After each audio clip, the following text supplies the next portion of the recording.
Hi everyone, and welcome on another one of our virtual Yellowstone tours. Today we're doing the stretch of road between Fishing Bridge and Grand Canyon of the Yellowstone. The road to Fishing Bridge is off to our right, and I've just come up from West Thumb. And if we were to turn right down that road, we would eventually come to Yellowstone's east entrance, and continuing on from there onto Cody, Wyoming. Fishing Bridge was so called because in the old days there was a wooden bridge there, and you used to be allowed to stand on the bridge and fish for cutthroat trout. It was some very good fishing, but as you might imagine, the area soon got fished out, and fishing was banned from Fishing Bridge. And today you can walk out and enjoy the views, but you're not allowed to fish from there anymore. Please take a look at a map of the route that we're doing today. If you go to our site yellowstonetours.net/map, that's yellowstonetours.net/map, and I'll drop a small section of it into this video.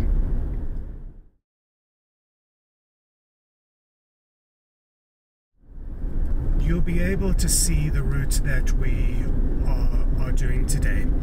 You'll notice from the map that Yellowstone is divided into two gigantic loops, and those two loops together make up a massive figure of 8. We call them the lower loop of the figure of 8 and the upper loop of the figure of 8. And today I'm on the southeast section of the lower loop of the figure of 8. So if you look more or less towards the bottom right of the map, come up a little bit, and you'll see the road to the east entrance going off to your right. That's where I've just left, and we're heading up in a general northerly direction towards Grand Canyon of the Yellowstone.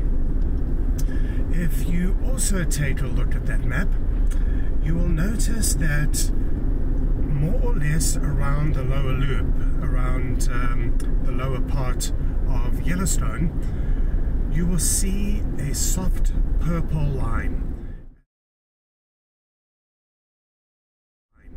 And that soft purple line more or less follows the lower loop of Yellowstone. And what that soft line is showing us is where the caldera is or was. And the caldera is the gigantic hole in the ground that was left behind when the Yellowstone supervolcano last erupted about 625,000 years ago. You will notice then that we are within the line of the caldera, so it would not be unusual for us to expect to see thermal features in this area. And over there we get our first glimpse of the Yellowstone River. The Yellowstone River is coming out of Yellowstone Lake, and it will be flowing into Grand Canyon of the Yellowstone, but more about that a little later. So we can expect to see thermal features on this road, though not an awful lot of them. We're going to be coming across Mud Volcano, which will be on our left or west, and then Sulphur Cauldron, which will be on our right or east, but don't expect to see a lot of thermal features in this area. There are two main, and I hesitate to use the word attractions, but there are two main areas on this stretch of road that have got a lot of significance in the Yellowstone context. The first one that we're going to be coming to is the Hayden Valley, and the Hayden Valley is home to a lot of wildlife. And if you park in this parking lot over here and just take a short trail down to the river, to the Yellowstone River, you can see the Lahadi Rapids. There they are, off to our right. So the Hayden Valley is one of the points of interest that we can expect to see. And the other main point of interest is Grand Canyon of the Yellowstone. Grand Canyon of the Yellowstone is a very impressive canyon system that has been carved by by the Yellowstone River through the rock walls over the millennia. And I'll tell you more about Grand Canyon of the Yellowstone as we get closer to that area. To get back to the Hayden Valley, which we'll be coming to very soon, the Hayden Valley was once part of Yellowstone Lake.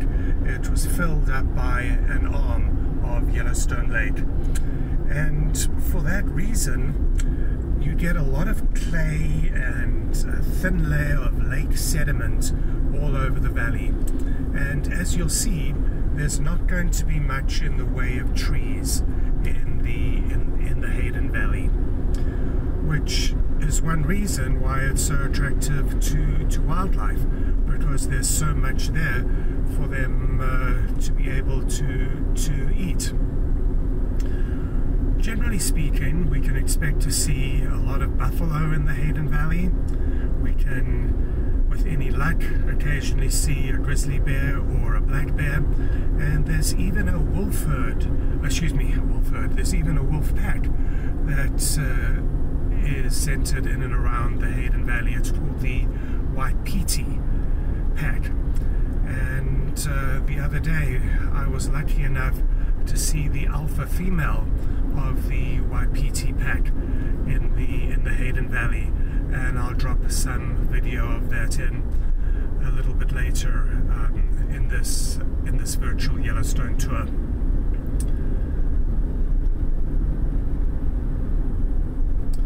The Yellowstone River, of course, once again. The Hayden Valley is named for Ferdinand Hayden and his geological surveys of Yellowstone. He was here in 1871, and it was his first survey. He was here for several surveys, but it was his first survey that led to the establishment of Yellowstone as a national park in 1872. And Yellowstone was not only America's first national park, it was the world's first national park. If we have a look at the distance, we can see steam coming off Mud Volcano, which we'll be getting to shortly.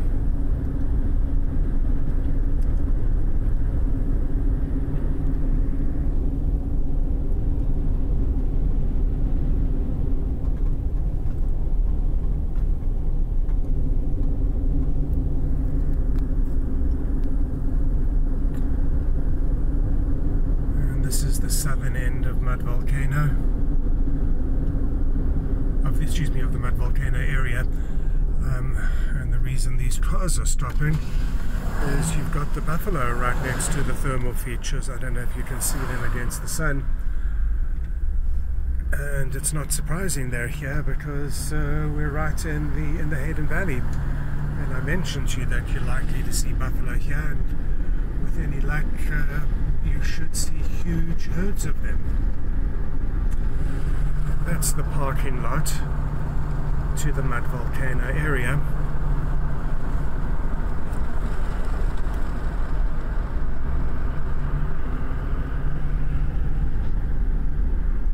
And I do suggest a visit to Mud Volcano, although Sulphur Cauldron, you can really take or leave. If you're here, you might as well see it. But there's a lot more attractive parts of this part of the park for you to take a look at.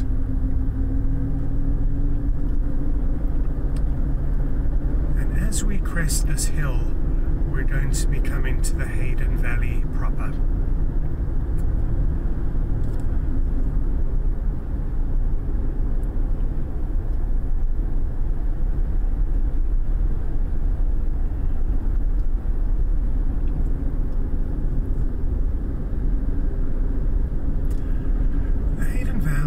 Approximately 7 miles long in the direction we're going from south to north. It's also about 7 miles wide, and the bulk of the valley is behind that hill. It'll open up a little bit in a moment.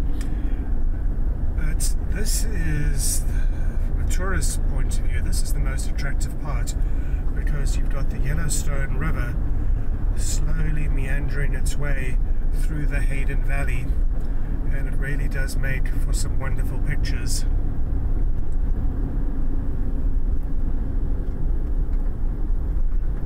There's a couple of overlooks that we'll see in the Hayden Valley. This is one of them, but then coming up ahead of us there's an elevated one. There's people sitting there with telescopes, which brings me to a story I like to tell about the Lamar Valley. The Lamar Valley is probably the best place in Yellowstone to go if you want to try and see wolves. The best time, of course, would be sunrise and sunset. The best places to stay to visit the Lamar Valley would be in the Crook City Silvergate area just outside the northeast entrance, or otherwise in Gardner. You wouldn't want to stay in West Yellowstone, it's just too far away, unfortunately. And you'll arrive there, say at 11 or 12 o'clock, as our tours do, and you'll see a bunch of people sitting on the side of the road with these super long telescopes and super long telephoto lenses, and you'll think, cool, there must be something around, and you'll say, hey, what have you guys seen? And somebody will say, well, Bob over here saw a wolf. And you think, great, when did he see that? 6 o'clock this morning. So it was about 5 hours ago, but they're still sitting there waiting. But I guess that's part of the fun. You can't really see it against the sun, but there are some more buffalo in that area over there.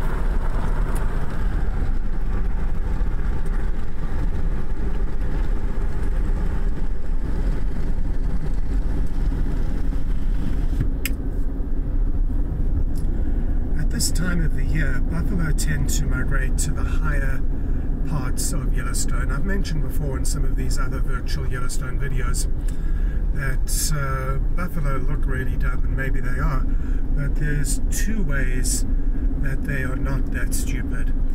Number one, if you've ever been caught in a buffalo jam, and Yellowstone is famous for its buffalo jams, you'll know that they find it a lot easier to walk along the road than through the forests that surround the road, particularly in the lower part of Yellowstone's lower loop.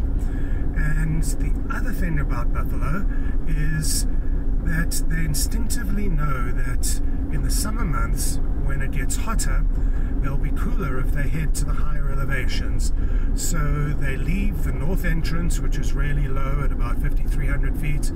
They tend to leave the Madison Valley and other parts of the area around the southern portion of the lower loop, and they migrate to the higher parts of the park, and then they do the reverse in the winter, which of course leads to one of the big political hot potatoes with bison in Yellowstone. And I go into that in a lot more detail in another one of our virtual Yellowstone tours. But very briefly, I mentioned that the north entrance at 5,300 feet is one of the lower parts of Yellowstone National Park, and the buffalo don't know where the park ends and the state of Montana continues. So they'll wander out of the park, and this is of great concern to ranchers and farmers and politicians in the state of Montana, because buffalo are known to carry a disease called brucellosis, and the concern is that if the domestic cattle herd comes into contact with brucellosis, it could have enormously adverse effects on the domestic cattle herd. Now, the only way for a cow or a bull to catch the brucellosis is to eat or touch or lick the afterbirth of a newborn buffalo, and there hasn't, to the best of my knowledge, been any instance of this actually happening, but the concern is still there. So when the buffalo leave the park, the question is, well, what should happen to them? And the Park Service has tried various ways. Just look at that beautiful valley opening up.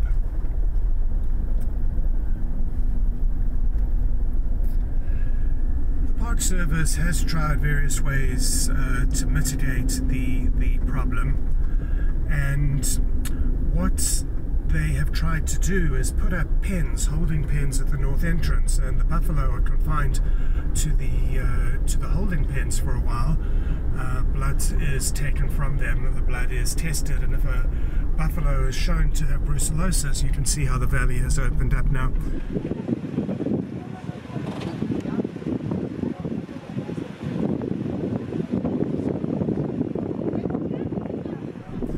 If a buffalo is shown to have, or found to have brucellosis, the buffalo is then killed. If not, it's allowed to wander out of the park. Needless to say, this solution has not pleased either the right wing or the left wing, either the conservationists or the farmers, ranchers slash politicians. And the Buffalo Campaign, which is a conservation organization, is particularly up in arms about all the buffalo, so many buffalo getting killed if they do test positive for brucellosis. This lovely open area here is what I mentioned to you a little earlier, and the Hayden Valley stretches for, say, about 6.5 miles in that direction, which, as you can see from the setting sun, is to the west.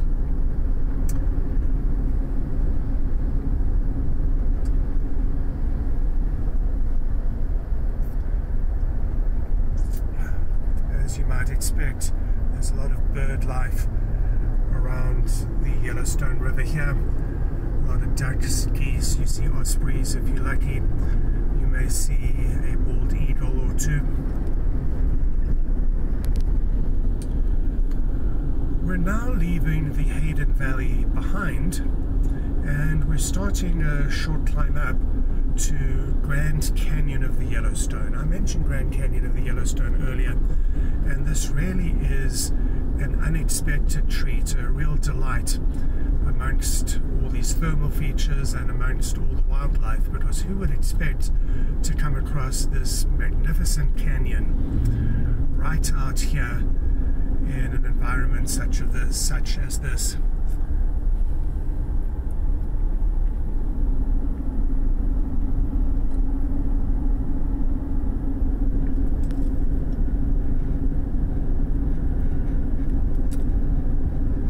The main attraction part of Grand Canyon of the Yellowstone, there's really two drives, the South Rim Drive and the North Rim Drive. And if you go once again to that map that I mentioned to you before at yellowstonetours.net/map, that's yellowstonetours.net/map, and if you go to the top, you'll see that there is an area there where there's a larger depiction of the Grand Canyon of the Yellowstone area. And if you look at the bottom of that larger depiction, you will see that the road that we're on at the moment, coming up from the Hayden Valley, I think it's shown in red on the map, you'll see that there's, right at the very bottom, there's a little turnoff to the right, and it goes across the Yellowstone River. Well, that's the Chittenden Bridge. Now, those of you who are Yellowstone enthusiasts or who have watched several of these virtual Yellowstone tours will recognize the name Chittenden. He was a US Army colonel who was out here with a couple of the geological surveys in the 1870s, and the bridge is named after him. In addition, there is a trail up at the top of Mount Washburn, so if you go up Dunraven Pass, which you can't do for the next 2 years because the road is currently closed, but once it reopens in 2022, right at the very top there's a trail called the Chittenden Road, and that'll take you up Mount Washburn, and you have great views from the top there, and if you're lucky you may even see bighorn sheep. It's one of the areas of Yellowstone where bighorn sheep are to be found. They're mainly confined to Yellowstone's what's called northern range, and they are susceptible to disease, so there's not that many of them left in the park. So this here is now the South Rim Drive, and that'll take you over the Chittenden Bridge to what's called Artist Point, as well as Uncle Tom's Trail. Artist shortest point to me is the best view of the Grand Canyon of the Yellowstone. The views simply take your breath away, and you'll want to go over there and take a look. Uncle Tom's was named, have we seen, or we're going to be seeing here, an elk. There has been a young bull elk hanging out in this area, and he still has velvet on his horn and on his rack, and I may try and drop some video footage of the elk in here, if that's what it is. It's not something that you might expect, but there are quite a few elk in this area. I was driving back from Canyon towards West Yellowstone the other day, and I came across an elk herd with a young bull, although it's obviously much too early for the elk rut, which I discuss in another one of our virtual Yellowstone tours. Anyway, I was telling you about Uncle Tom's Point. Uncle Tom was a Bozeman resident, and Bozeman is the city that is up to the north of Yellowstone. He was a guy who'd been given a concession to, I don't really see what these people are looking at. Let's see if we can see. This is something you come across all the time in Yellowstone, people stopping, and it's always fun to get out, and if I weren't doing a virtual Yellowstone tour, I'd probably stop and take a look. Anyway, Uncle Tom was a Bozeman resident who was given the concession before the Chittenden Bridge went in to take people from one side of the river to another. And he also used to take people down to the bottom of the Grand Canyon of the Yellowstone. Well, you can't do that at that point anymore, but you can take the Uncle Tom's Trail, which is a lovely trail around the area around Yellowstone's Upper Falls. Anyway, you'll come back, then this next road over here to our right is a short road that goes to the brink of the Upper Falls, and although the walk back up, it's not long, but it's very steep, and we are at altitude, we're at maybe 8,300, 8,400 feet here, you may find it a little breathless coming back up, but you feel so close to the water that you feel that you could almost reach down and touch the water thundering below you. And it's, once again, and I know I'm saying this an awful lot in this part of Yellowstone, but it's a really spectacular, amazing sight. Then you come to Grand Canyon of the Yellowstone North Rim Drive. And the North Rim Drive has two viewpoints that I'd recommend to you. There's any number of viewpoints as you drive along, but two that I would specifically recommend are Outlook Point and Grand Viewpoint. You'll see that as you drive up to, as you walk up to Outlook Point, if you look down to your left, you can see some hoodoo type formations, some hoodoo type rock structures, and there's almost always an osprey's nest there. So you may see the osprey on her nest, you may see the young ones. There's various places at Yellowstone you can go horseback riding. That over there is the Mammoth horse riding paddock. Anyway, so take a look at Outlook Point, go along to Grand Viewpoint, and then the next point that you come to, the next main point, is Inspiration Point, but it's a little bit further down the road, and you may be canyoned out by that stage, but it is worth a look as well if you do have time. Then the North Rim Drive comes out ahead of us and a little to the right at Canyon Village, which is coming up ahead of us on the right. Canyon Village is where the Canyon Hotel is, it's where the visitor center is, it's where there's somewhere to get something to eat, souvenir stores, and that sort of thing, and the road will bring you out over there.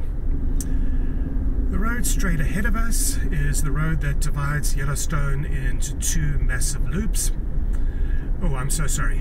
The road straight ahead of us is the road up Dunraven Pass, which is unfortunately closed at the moment. The road to the left towards Norris Geyser Basin is the road that divides Yellowstone into two massive loops. And this is where this virtual Yellowstone tour ends. If you enjoy our virtual Yellowstone tours, please consider giving us a thumbs up and subscribing to our channel. See you in Yellowstone.